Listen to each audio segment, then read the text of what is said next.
다 같이 사도신경 신앙 고백하심으로 5월 12일 새벽 예배를 시작하겠습니다. 나는 전능하신 아버지 하나님 천지의 창조주를 믿습니다. 나는 그의 유일하신 아들 우리 주 예수 그리스도를 믿습니다. 그는 성령으로 잉태되어 동정녀 마리아에게서 나시고 본디오 빌라도에게 고난을 받아 십자가에 못 박혀 죽으시고 장사된 지 사흘 만에 죽은 자 가운데서 다시 살아나셨으며 하늘에 오르시어 전능하신 아버지 하나님 우편에 앉아 계시다가 거기로부터 살아있는 자와 죽은 자를 심판하러 오십니다. 나는 성령을 믿으며 거룩한 공교회와 성도의 교제와 죄를 용서받는 것과 몸의 부활과 영생을 믿습니다. 아멘.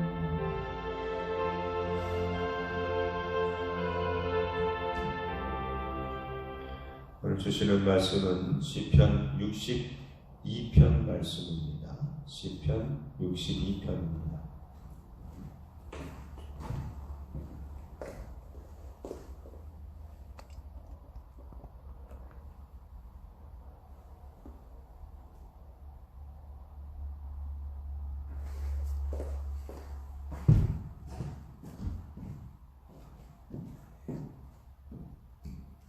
시편 62편 1절서부터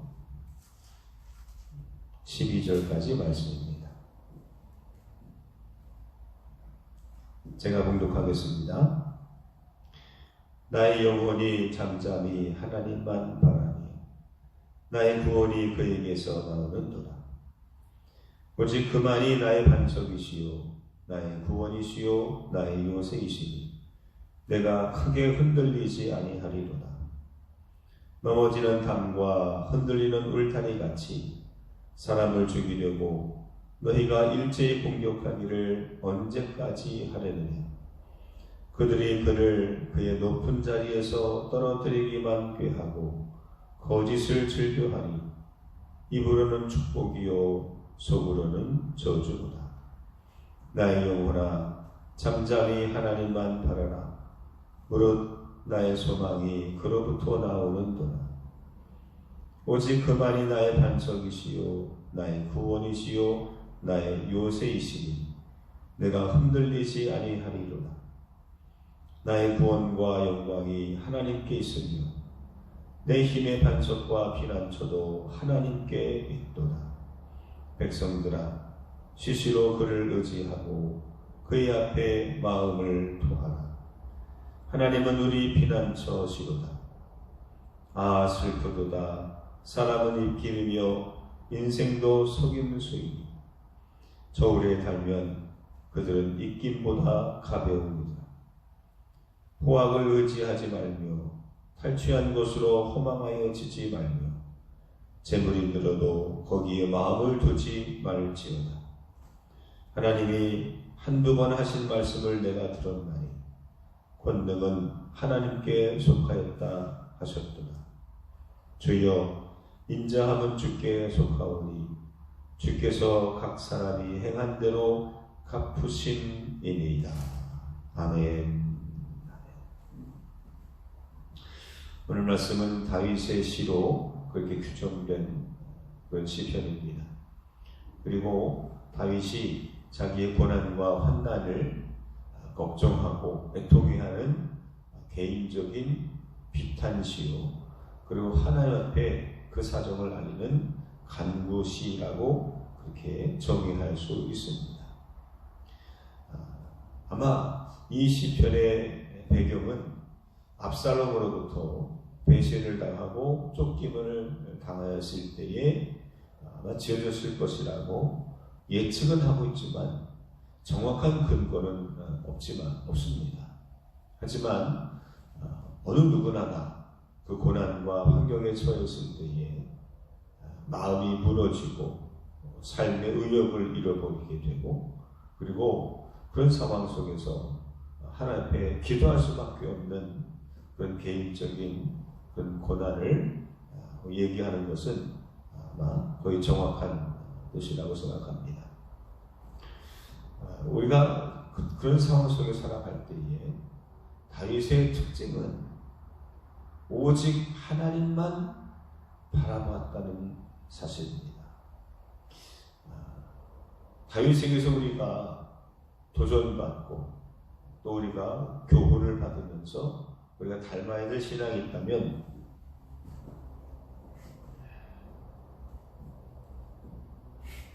그것은 주만 바라보는 신앙입니다. 오늘 말씀은 특별히 1절, 2절 그리고 4절, 6절이 똑같은 구절입니다. 그래서 1절, 2절이 1절, 2절 내용이 5절, 6절 그대로 반복되어 있습니다. 즉 성경에서 반복된다는 것은 아주 중요한 것이고 그리고 그 사람이 가지고 있는 그런 신앙관을 잘 보여주는 특징인데 1절, 2절을 제가 다시 한번 읽어보겠습니다. 나의 영혼이 잠잠히 하나님만 바라며 나의 구원이 그에게서 나오는도다. 오직 그만이 나의 반석이시요 나의 구원이시요 나의 요새이시니 내가 크게 흔들리지 아니하리로다. 아멘. 5절과 6절은 똑같은 본문입니다. 즉 오늘 말씀 속에서 다윗의 신앙에 특징이 있다고 한다면 그것입니다. 하나님만 바라보며 그것도 오직 그만이 나의 반석이요 구원이요 요새이시니 나는 흔들리지 않을 것입니다. 하나님만 바라볼 겁니다. 이런 이야기입니다. 사랑하는 성도 여러분, 오직 주님만 바라볼 수 있는 여러분 주바라의 신앙을 갖게 되기를 주님 이름으로 축원합니다. 이것이 왜 중요합니까? 우리는 기도하다가 안 되면 그러면 다른 사람한테 부탁해야 되나? 라고 하는 그런 엉뚱한 생각을 할 수도 있습니다. 그래서 어떤 분들은요 권사님인데 기도하다가 안 되니까 점집에 가서 점을 한번 봤다는 얘기예요. 그러면 안 된다는 얘기입니다. 내가 하나님 앞에 기도하다가 안 되면 부처님에 가서 기도하고 아니면 알라시네에 가서 기도하고 그러면 안 된다는 거죠.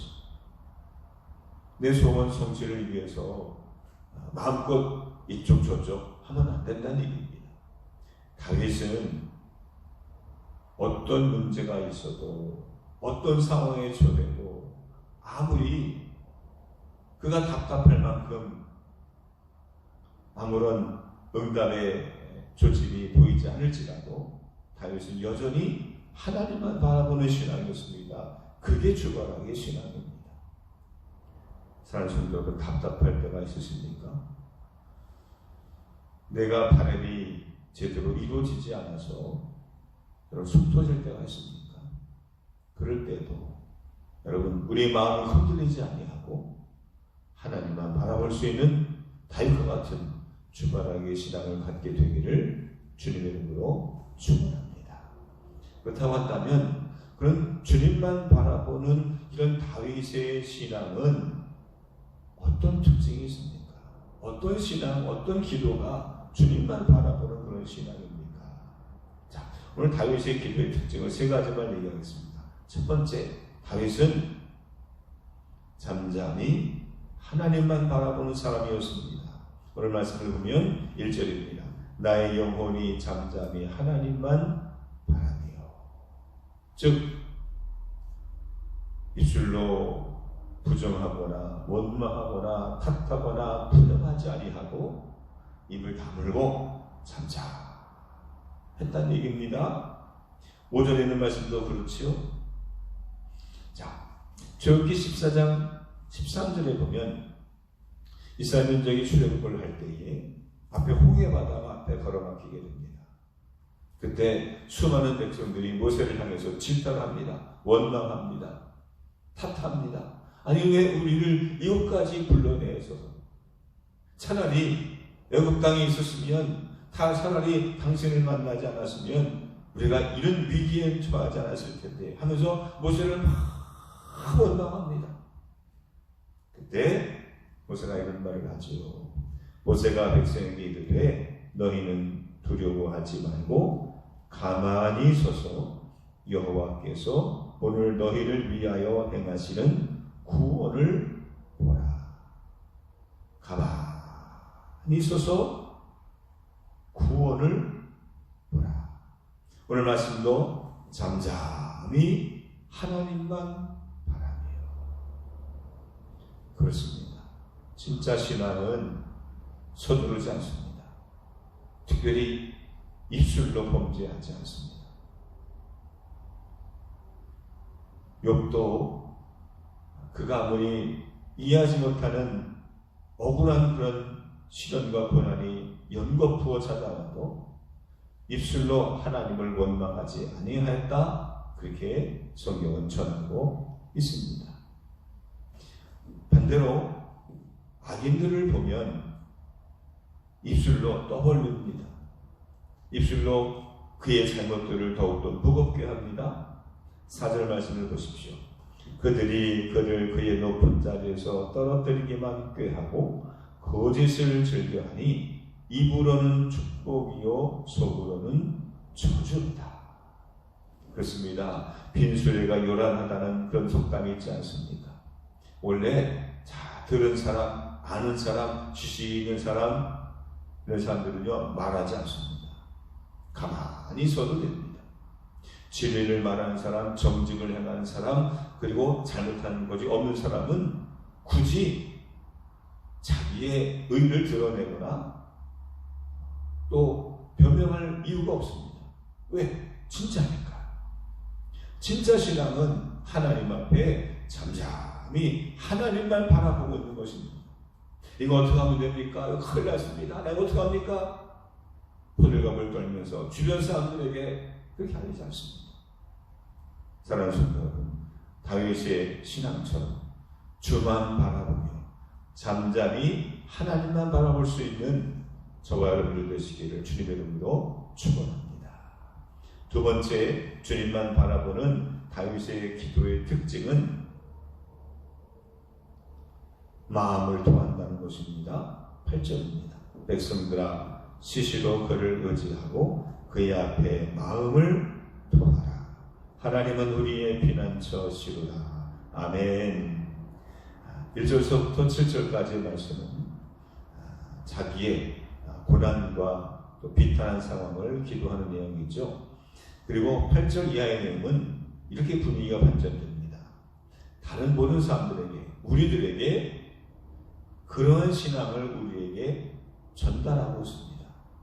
내가 이렇게 기도하니 너희들도 이렇게 기도하는 것이 맞다라고 권유를 하죠. 그래서 이렇게 시작합니다. 백성들아. 그러면서 우리가 본받아야 할 신앙이 뭐냐 하면 그의 앞에, 하나님 앞에 무엇을 통하느냐? 마음을 통하는 것입니다. 마음으로 기도하는 것입니다. 입술로 기도하는 것이 아니라 마음으로 기도하는 것입니다. 돈으로 기도하는 것이 아니라 마음으로 기도하는 것입니다. 행동으로 기도하는 것이 아니라 마음으로 기도하는 것입니다. 사랑하는 성도 여러분, 우리는 사무엘상 1장에 나오는 한나의 이야기를 잘 알고 있습니다. 아이를 낳지 못해서 분인나에게 풀대접을 받을 때 한나는 어떻게 했습니까? 성전을 찾아갔습니다. 기도합니다. 근데 그가 어떻게 기도했습니까? 마음을 다해서 기도합니다. 얼마나 마음을 다해서 기도했는지 엘리가 보고는 아니 저 사람 술 취한 거 아니야? 여보시오, 포도주를 작작 드시오. 그렇게 권면할 때 한나가 뭐라고 대답하죠? 아니요, 저는 오직 하나님께 심정을 통한 것뿐입니다. 마음을 통한 것뿐입니다. 마음으로 기도한 것뿐입니다. 그렇습니다. 마음으로 여러분 기도할 때 하나님께서 그 마음을 살펴보시는 줄로 믿습니다. 사람은 외모와 신장을 봅니다. 사람은 겉모습을 봅니다. 그러나 하나님은 중심을 보신다고 했습니다. 사랑하는 성도 여러분, 마음으로 기도하는 마음 숨쉬기가 있는 기도자가 되시기를 축원합니다. 마지막 세 번째 다윗의 기도는 이런 특징이 있습니다. 말씀에 의지하여 기도합니다. 11절 말씀입니다. 하나님이 한두 번 하신 말씀을 내가 들었나니 권능은 하나님께 속하였다 하셨도다. 그렇습니다. 주님만 바라보는 그 기도는 어디서 나왔습니까? 자기 자신의 습관에서 나온 것이 아닙니다. 사람들의 입술에서, 사람들을 통해서 배운 것이 아닙니다. 말씀 속에서 배웠습니다. 우리의 마음이 흔들릴 때가 있고 우리의 마음이 변한 것으로 곤두박질 그런 위기도 있습니다. 그러나 그때그때마다 우리의 마음을 잡아주고 확신하게 구하고 하나님을 바라보는 신앙은 어디서 출발했느냐? 그 원동력은 무엇이냐? 말씀입니다. 한두 번 하신 말씀, 몇 번이고 수십 번 들었던 귀에 못이 박힐 만한 그런 말씀이 아니라 나에게 한두 번 하신 말씀을 그것을 기억해낸 겁니다. 말씀을 사모하는 심정이었습니다. 내게 주신 말씀을 확 붙잡는 사람이었습니다. 사랑하는 성도 여러분, 사모하는 심정을 가지십시오. 말씀을 사모하십시오. 그 말씀을 되새기고 그 말씀을 내 것을 붙잡고 여러분 가슴에 새기십시오.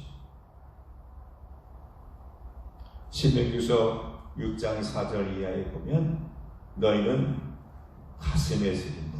가슴에 새겨라. 너희들 그 말씀을, 하나님의 말씀을 가슴에 새기고 라는 말씀이 있습니다. 그렇습니다. 하나님의 말씀을 노트에 100번, 1000번 필기하면 뭐합니까? 머리에 계속해서 암기하면 뭐합니까? 아닙니다. 하나님의 말씀을 가슴으로 받아야 됩니다. 가슴에 새겨야 됩니다. 우리 심령 가운데 하나님의 말씀이 심겨지게 되기를 주님의 이름으로 축원합니다. 말씀을 정리합니다. 다윗은 주님만 바라보는 흔들림이 없는 그런 신앙이었습니다. 시간이 지나가도 환경이 변해도 문제가 있어도 어떤 조건 속에서도 주님만 바라보는 신앙이었습니다. 잠잠히 하나님만 바라보며 침묵했습니다. 또한 마음을 토하는 기도자였습니다. 그리고 마지막으로 말씀에 의지하여 기도했습니다. 그 믿음과 신앙이 저와 여러분들 가운데에 넘치게 되는 오늘 하루가 되기를 주님의 이름으로 축원합니다. 기도하겠습니다. 은혜로우신 아버지 하나님 감사합니다. 오늘도 주님만 바라보는 기도자가 되게 하여 주옵소서. 입술에 의지하는 것이 아니라 주님을 바라보는 자, 마음을 통하는 자, 그리고 말씀에 의지하여 사는 자가 되게 하옵소서. 예수님 이름으로 기도합니다. 아멘. 하늘에 계신 우리 아버지, 아버지의 이름을 거룩하게 하시며 아버지의 나라가 오게 하시며 아버지의 뜻이 하늘에서와 같이 땅에서도 이루어지게 하소서. 오늘 우리에게 일용할 양식을 주시고 우리가 우리에게 잘못한 사람을 용서해 준 것 같이 우리 죄를 용서하여 주시고 우리를 시험에 빠지지 않게 하시고 악에서 구하소서. 나라와 권능과 영광이 영원히 아버지의 것입니다. 아멘.